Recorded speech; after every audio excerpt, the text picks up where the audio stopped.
अस्सलाम वालेकुम नाज़रीन किराम। रोज़नामा जना के लिए एक नया व्लॉग लेकर हाज़िर खिदमत है।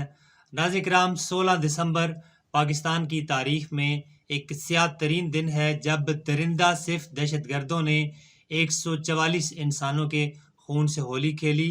और अफसोसनाक अमर यह है कि इन 144 बेगुनाह इंसानों में 132 जो तादाद थी वो बच्चों की थी, जिनकी उम्रें तकरीबन 9 साल से 18 साल तक थी। और उनकी माँओं को पता नहीं था कि उनकी आज दुनिया में आखिरी दिन है, और उन्हें अलविदा किया और फिर उनकी लाशें उनके घरों में पहुंची। जी हाँ, मैं आज बात कर रहा हूँ आर्मी पब्लिक स्कूल साने की, जिसमें इस कदर हलाकतें हुई, इस कदर इंसानों को तय किया गया कि कराची का 2007 का जो दहशतगर्दाना हमला है उससे भी बड़ा हमला था और एक मोहलिक तरीन हमला था। और इस हमले में 6 के लगभग गैर मुल्की जो दहशतगर्द थे, जिनमें अफ़गान थे, चेचन थे और दीगर हुकूमतों के दहशतगर्द थे, जिन्होंने पेशावर में एफसी की वर्दी में मलबूस होकर आर्मी पब्लिक स्कूल के अकबी तरफ से वो दाखिल हुए। और दाखिल होते ही हाल के अंदर उन्होंने अंधाधुंध फायरिंग कर दी। और फिर वो उन्होंने यहाँ तक बस न किया, वो इदारे की जो सरबराह थी उन्हें शहीद करने के बाद उन्होंने क्लासों का रुख किया। लेकिन इस दौरान पाक फ़ौज ने रैपिड एक्शन दिखाते हुए इन दहशतगर्दों को वास्ल जहन्नुम किया। और इस मौके पर लगभग 950 जो बच्चे थे आर्मी पब्लिक के, उन्हें बचाया भी गया। नाज़रीन किराम, पाकिस्तान एक अरसे से दहशतगर्दी के इस इफरीत से नबर्द आज़मा है। और ये जो 2014 का जो दौर था, इसमें भी हम देखते हैं कि दहशतगर्दों ने कराची में एयरपोर्ट पर हमला किया था और वज़ीरिस्तान ऑपरेशन जो था वो जारी था। लेकिन हम देखते हैं कि आलमी इस्तेमार जो है वो पूरी तरह से पाकिस्तान के साथ इस मामले में, चाहे उसमें इंडिया हो, उसका किरदार भी रोज़े रोशन की तरह आया है। आज अगर हम बात करें 16 दिसंबर के एक और वाक़े की, एक और साने की, तो वो सकूत ढाका के नाम से पहचाना जाता है, जिसमें इंडिया की पूरी पुश्तपनाही थी। आप हमीदुर रहमान कमीशन उठा लें या अगरतला केस उठा लें, इन तमाम केसेस में ये बात रोज़े रोशन की तरह आया है कि भारत जो हमारा अज़ली दुश्मन है, उसने पूरी तरह से 1971 में भी उन्होंने मुजीबुर रहमान को एक साजिश के तहत एक तंजीम बनाई गई। उस तंजीम ने एक प्लान्ड तरीके से काम किया और साना मशरिकी पाकिस्तान जो है वो हमारे सामने आया। साना मशरिकी पाकिस्तान के हवाले से बहुत से मुग़ालते भी पाए जाते हैं कि जिनका इस तवातर के साथ जिन पर लिखा गया और जिन पर बात की गई, इतने तवातर से झूठ बोला गया कि आज वो सच दिखाई देते हैं। उनमें सबसे बड़ा जो एक मुग़ालता सामने आता है वो ये है कि इस वाक़े के दौरान, साने के दौरान, सकूत ढाका के दौरान 93,000 पाकिस्तानी फ़ौजियों ने हथियार डाले। ये सरासर झूठ पर मबनी है।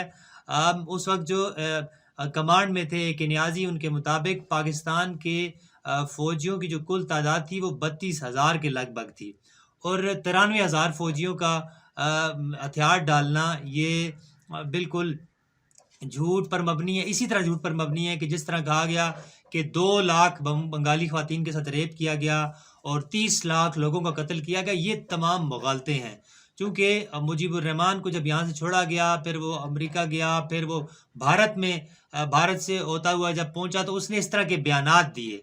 हमीदुर रहमान कमीशन में भी ये बात पूरी तरह से की गई है कि भारत की पूरी तरह से पुश्तपनाही मौजूद थी, पाकिस्तान को तोड़ने में एक प्लान्ड साजिश मौजूद थी।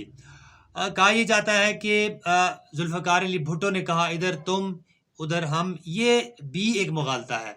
चूँकि अगर आप थोड़ा सा देखें, 1971 में जब अवामी लीग कामयाब हुई तो मुजीबुर रहमान के मंशूर पर अगर गौर किया जाए तो उसका मंशूर ही ये था कि हमें तमाम जो मामलात हैं, तमाम रियासत हैं, हमें अलग फ़ौज चाहिए, हमें अलग बैंकिंग निज़ाम चाहिए, हमें अलग इकॉनमी चाहिए।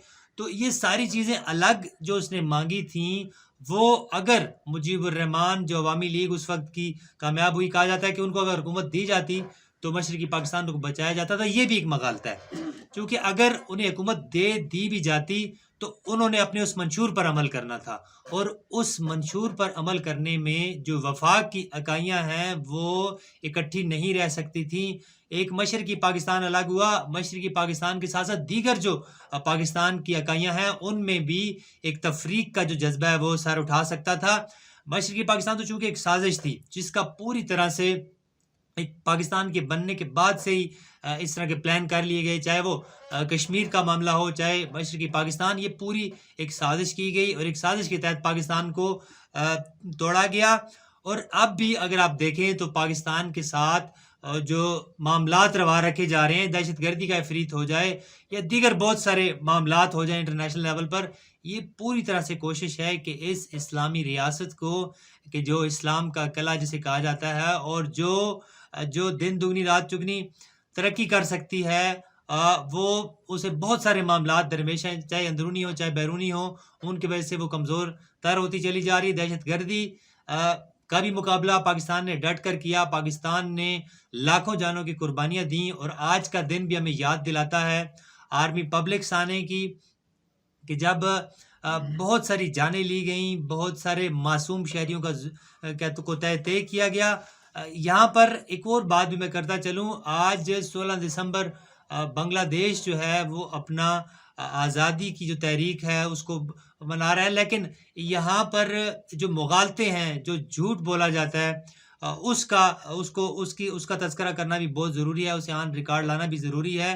آج اگر جن مغالطوں کا میں نے ذکر کیا ان میں سب سے بڑا مغالطہ یہ بھی کیا جاتا ہے کہ شیخ مجیب الرحمان کو اگر اقتدار دے دیا جاتا تو پاکستان مشرقی پاکستان سے بچ سکتا تھا، لیکن چونکہ میں نے اپنی شروع کی گفتگو میں بھی آپ سے عرض کیا کہ شیخ مجیب الرحمان پوری طرح سے پلان کر چکا تھا کہ وہ اس خطے کو جدا کرے گا، اور پوری ایک سازش اس نے رچائی اور پوری سازش کے تحت یہ اس نے کام کیا۔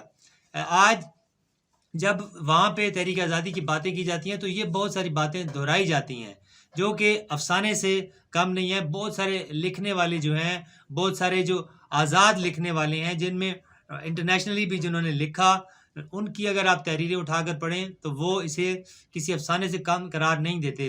یعنی اگر آپ مان لیں کہ اس واقعے کے دوران 30 لاکھ لوگوں کا اگر قتل کیا گیا تو آپ حساب لگائیں کہ ہر دن 12-13 ہزار لوگوں کے بنتے ہیں۔